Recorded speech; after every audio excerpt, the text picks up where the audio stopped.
How's it going, everybody? Welcome back to another film session breakdown with your resident film nerd. My name is Zach Hicks, again, your resident film nerd of horseshoehuddle.com and your favorite co-host over at Locked On Colts. Because it is roster cut down week and because that final preseason game didn't feature many Colts starters or even many rosterable players for the Colts, we're only going to have one film session this week. And that film session is going to be on rookie offensive tackle Jalen Travis. Jalen Travis is a player I really wanted to highlight this offseason at some point because he's going to fill a big role for the Colts. He's going to be their swing tackle this upcoming season and potentially be their starter at right tackle down the line as well. So he's definitely a guy that I wanted to get some eyes on here in the preseason. And this final game against the Cincinnati Bengals was a good opportunity to do so.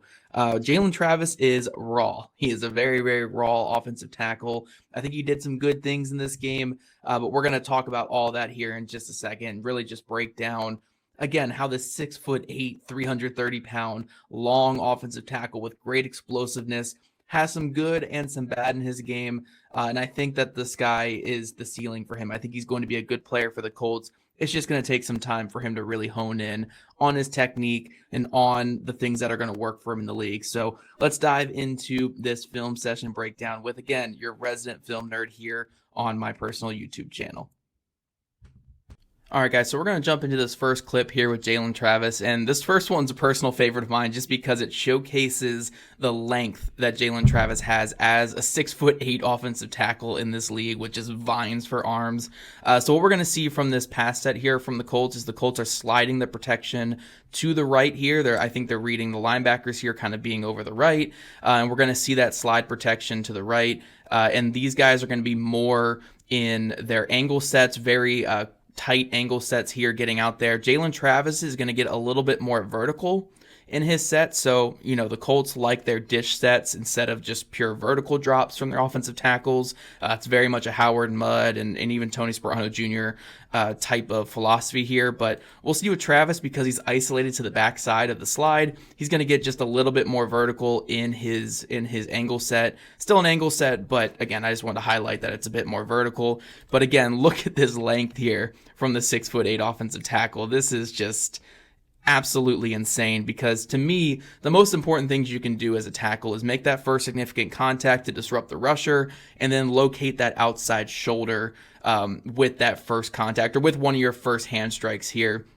Because if you can get your hand on that outside shoulder, you can limit the defender's ability to win on the outside, dip the corner, and you kind of just stymie a lot of what they want to do here. And because Travis has this length and because he recognizes that length, he's able to accomplish what he wants to accomplish here. So again, the hands get a little bit high here. He gets kind of lucky that he's not getting flagged for illegal hands to the face with the defender smacking his hand basically into the face mask. Does a good job at least getting his hands off there so the ref doesn't feel like he's forced to make that call. But again, first contact there, locating around where he wants to be. Again, we want to get that hand more on that outside shoulder, but it does accomplish his job here, makes the rusher slow down his rush and just kind of rethink his plan of attack. And then Travis is able to just get his feet square, stay square with his body, get his hands on the outside, on the inside shoulder, and just kind of stymie the rush from there. So overall, a pretty good rep from Jalen Travis. Again, you want to get that hand down, but really the thing to look at there is just that length. That length is silly. Just being able to, create contact from this point here.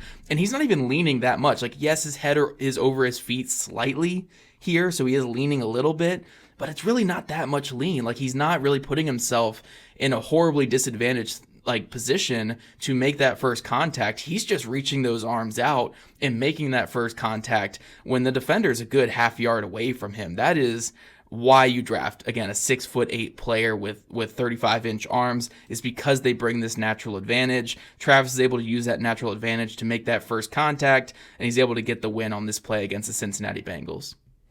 Now, this next clip for Jalen Travis is kind of an example of how bad hands can get you into a bad place as an offensive lineman. And this is why your strike zones and your landing points for your hands are just so vital here. So we're going to look at this protection call by the Colts, and I think it's going to be a 6-man protection call with Drew Ogletree is going to be providing a chip on Jalen Travis's man, but the chip kind of does more harm than good here for Travis.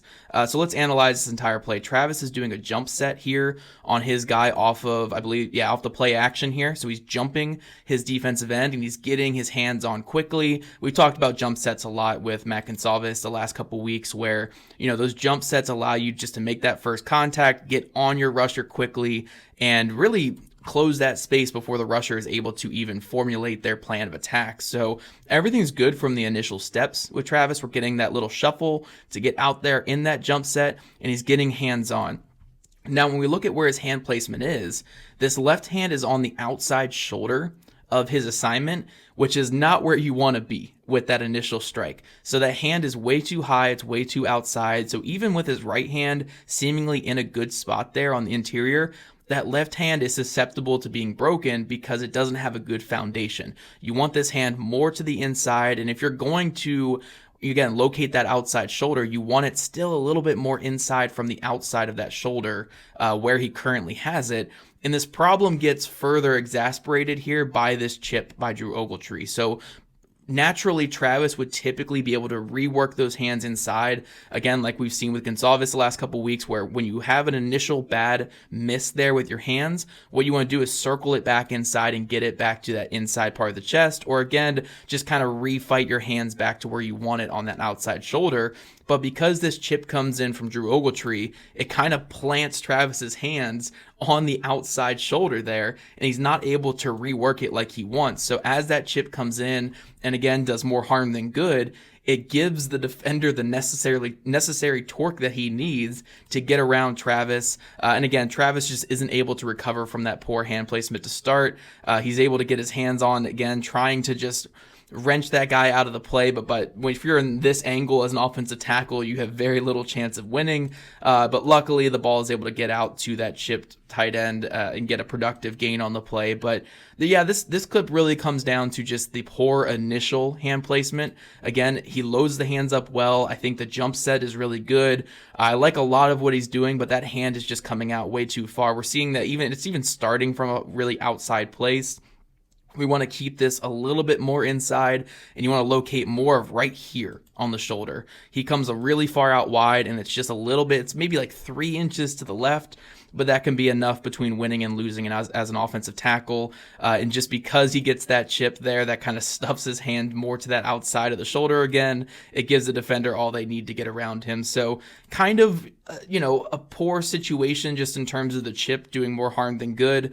But overall, I think this is a learning rep for Travis. Again, just keep those hands more inside, keep those strike zones a little bit more refined, and these situations won't happen in the future. I do like that he was fighting through the rep, and again, at least getting hands on the defender without holding, give your quarterback a chance. It could have been a much worse rep for the young player, but certainly a learning one going forward if he gets some starts this year. This next clip with Jalen Travis is actually a really good one to talk about because there's a lot of good and a lot of bad all mixed together on one clip, which I think kind of sums up what we're seeing from Jalen Travis at such a young age, is the highs and lows and him still learning how to be a professional offensive lineman. But let's start off with one of my favorite aspects about Travis is just the explosiveness out of this stance. This was something I watched on his college film, and I broke it down so many times because I just love how much power he gets in this drop here, and you can really see it on this rep here. So watch his left leg here on his first step. Just look at the power here in this. Boom. Oh, man, he gets so much distance on that. It is a powerful drop, a really, really good slide. I mean, you can even compare it to the other side there with Tenuta. Tenuta's not really getting the same distance and the same power in his, where when you're looking at Travis, like, look at how high that leg comes up. It's exploding out, creating that distance and getting to his angle set. Man, I get so excited seeing just that powerful leg with him. It like, this is such a little thing in his game, but it was something that really just enthused me watching his college film and something that I could really get excited about with him. But that first step is great, getting out there. Again, he's a little bit high, but he's a 6'8" guy. He's always going to be a bit high. I'm a little concerned about the head over the feet here. Again, we want to be a little bit more back, but again, these are minor coaching points that he'll learn over time. And right here, we'll see again, the hands are a little bit off. So I'm sure from right here, you can kind of see it. Right hand is in a good spot inside. That left hand, yet again, misses its intended target. It's a little bit high. It's on top of the shoulder pad here. And that does provide some issues here, and it leads to this edge rusher getting a little bit of distance on the bull rush. But one thing that we can really like about this rep from Travis, so even though he is missing with that left hand there, missing a little bit high, even grabbing the back of the helmet a little bit there because he does miss high with that initial hit, what we see here is he works that hand back inside, he gets back into his anchor, and he just stuffs the rush with that anchor there. So again, a good example of a player still not being exactly where you want him to be. The hands are not perfect. He's playing a little bit over his feet here, leaning a little bit and maybe a little susceptible on these two-way goes. But he's able to recover in this bull rush and get to that anchor and get his hands back where they want to be. And honestly, as an offensive lineman, not every rep is going to be perfect. You know, your hands are going to miss sometimes. You're going to be out leveraged sometimes. The key is winning ugly on some of these reps like this. And I think this would kind of classify as winning ugly in some ways, where the hands high, he's playing over his feet a little bit, a little off balance, but he's able to still transition into that anchor, get his feet planted. Does a really, really good job with this setup right here. And when you're in that situation as an offensive tackle, even with his helmet coming off his head a little bit here, you're going to win 9 times out of 10 from this position. The only guys who are going to beat you from this position are the superstars in the league. And luckily, he's playing against the Cincinnati Bengals third team, so we're not going to see like a superstar counter here. But getting your hands inside under the shoulder pads, you're getting into a good position with your anchor. This is where you want to be as an offensive tackle on pretty much every single rep here, except with your helmet a little bit lower. So again, Jalen Travis, not the perfect start to this play, and I would like to see him play through this play a little bit more here. He does kind of let the guy get off him a bit, but again, you're expecting the ball out at this point. I think that's a really, really solid rep from Jalen Travis, and one where, again, it shows that everything doesn't need to be perfect for an offensive lineman to still have a good rep. There were a lot of mistakes on this rep here, but he recovered well, got the win, and kept his quarterback clean, and gave his quarterback a chance on third down. And this next clip here from Jalen Travis is probably his best of the game, and it's no secret that it's going to come on a jump set. Again, we keep talking jump sets with this Colts offensive line and how effective it is, and it kind of, again, leads to me more so saying that like this team needs to be more of a play action and run heavy team because these big bodies they have on the offensive line are so proficient when it comes to these jump sets. So we're going to look at Travis here. The Colts are going to run a play action. They're going to try to get that peak action over the top with Laquan Treadwell. And Travis is going to be jumping this wide 9 technique from the Cincinnati Bengals. Again, just look at how explosive he is out of his stance. Like this is, man, I love everything about just the initial part of this. He is shuffling out there really well. Again, he's not physically jumping. It's more of a step, and then get your hands and your feet where they need to be. But again, just getting his hands on the guy in a hurry, making that defender have to make a quick decision. Don't let them get into their rush plan and make contact even before the fake handoff is coming here.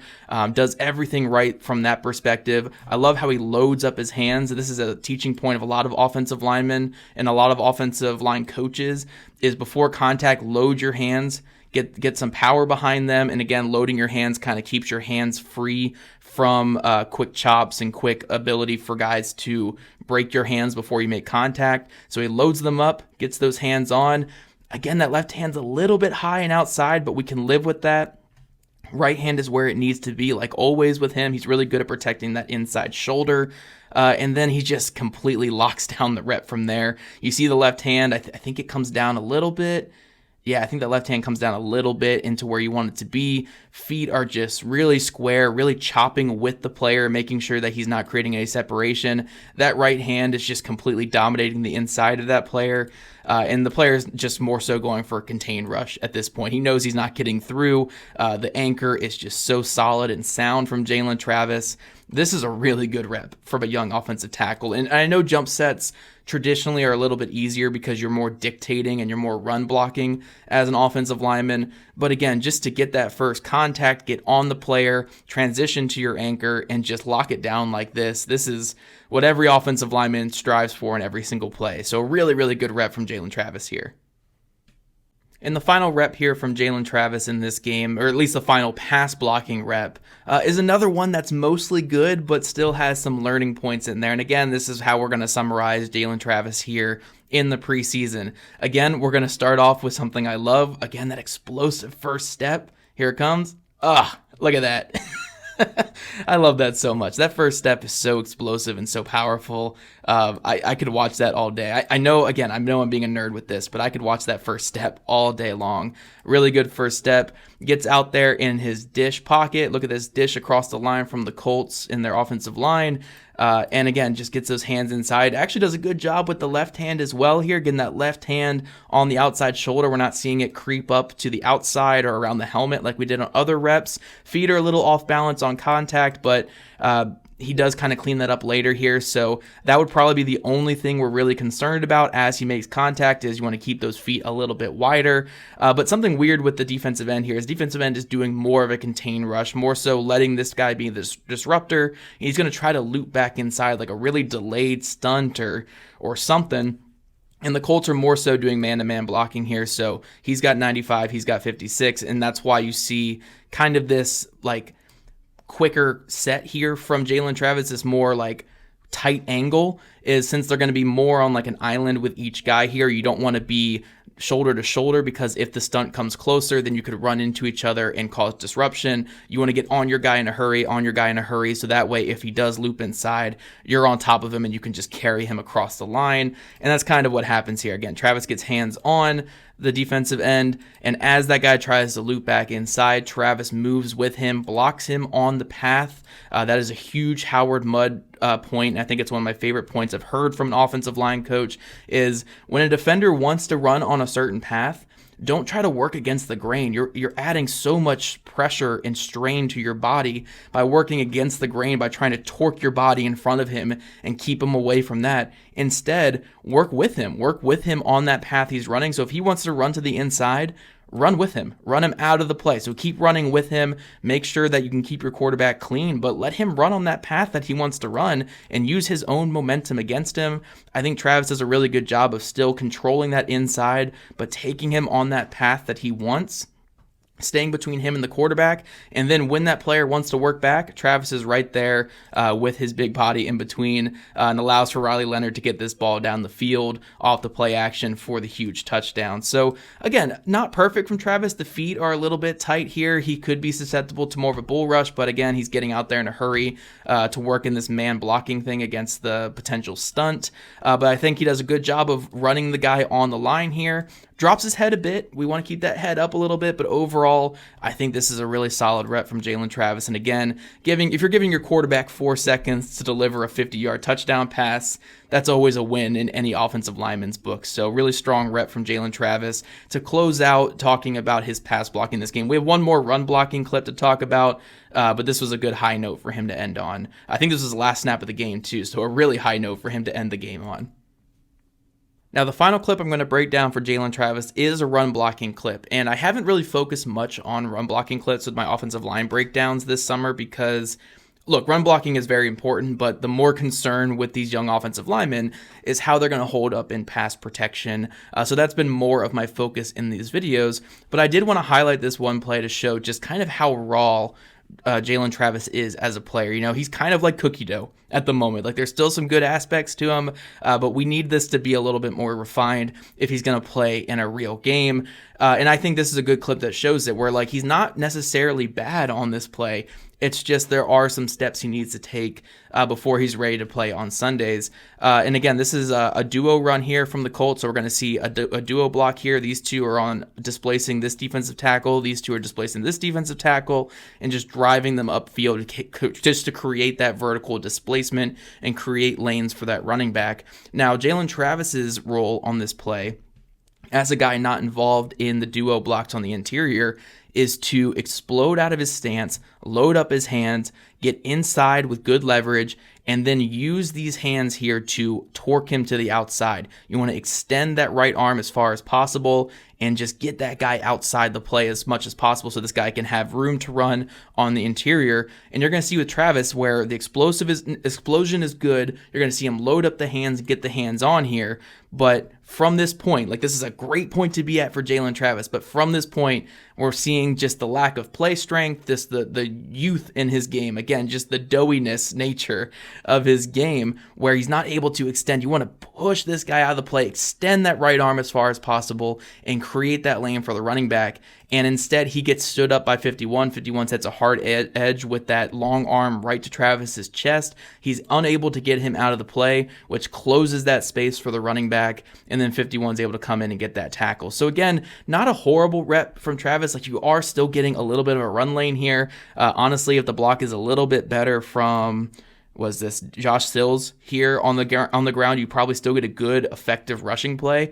But you still want to see that offensive tackle use those hands, get that hand inside. He kind of falls off of the chest here, like he's trying to break the arm. Really interesting there. He's trying to break the arm a little bit and get back inside and extend. But while he's doing all this, 51 has those hands inside. He's standing up Travis and creating more of a harder edge for the running back to work inside of.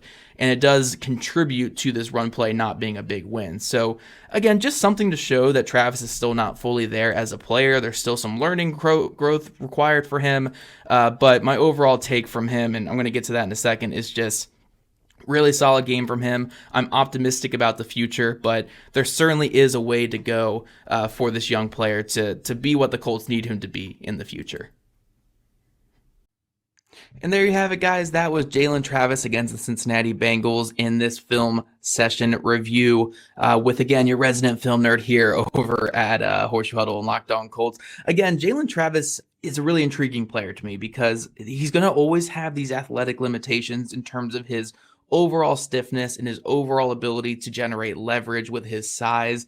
And he's going to have to work on ways to really overcome these issues. Some ways that he can really do that is devote himself to being a pure power player, a player that disrupts at the point of attack, a player whose first significant contact really does dislodge defenders, and also just being pristine with his hand location, with his with getting back to his anchor, not really his leverage, with getting back to his anchor when he has to be, and just mauling defenders at the point of attack, being a confident player who plays with power, plays with strength, and plays with the ability to go after players in both the pass game and the run game. And I think it's going to take time for him to get his strike timing down, to get his landing zones down with his hands, and just refining all those aspects of his game, and also just rounding out his frame, going from, again, a raw college player to being a fully grown man who's growing into, again, the power that he can possess in that 6'8", 330-pound frame. So I think down the road, Jalen Travis has all the potential to be a really good player.